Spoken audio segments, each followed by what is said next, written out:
the days when Judah trembled under the shadow of Babylon, when kings were no longer strong and prophets cried out warnings few wanted to hear, there lived a man named Abdeel. His name meant servant of God. Yet his presence in Scripture is but a whisper, one verse, one moment, tucked into the fiery tapestry of Jeremiah's ministry. The time was dark.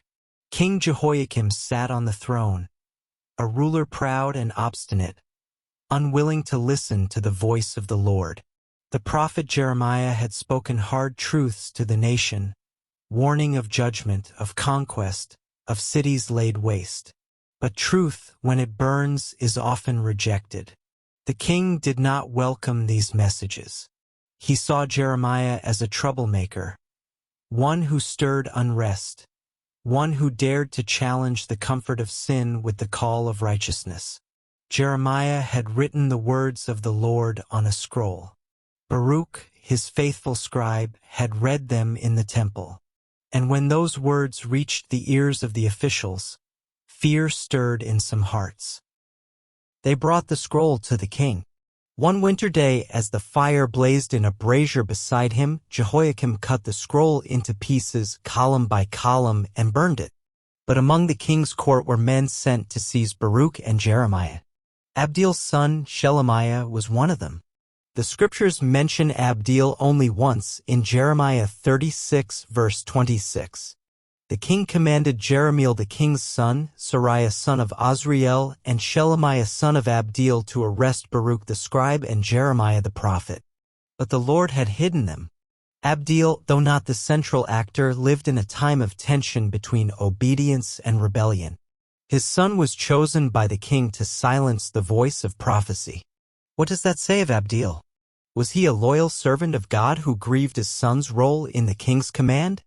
Or was he simply a man caught in the machinery of a nation spiraling into judgment? Perhaps Abdeel had once stood in the courts of Josiah, the good king, and watched as revival spread across the land. Maybe he had taught his son the laws of Moses, shared stories of Egypt, of Sinai, of covenant and fire. But then Josiah fell in battle. Egypt rose.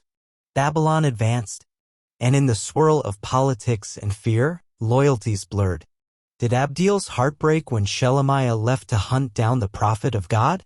Or did he bow his head in silence, torn between fear and faith? The Bible does not say.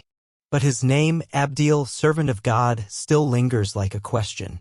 In the chaos of a collapsing kingdom, when voices were silenced and truth was thrown to the flames, perhaps Abdeel stood quietly in the shadows. Perhaps he remembered the words of the prophets even when others forgot.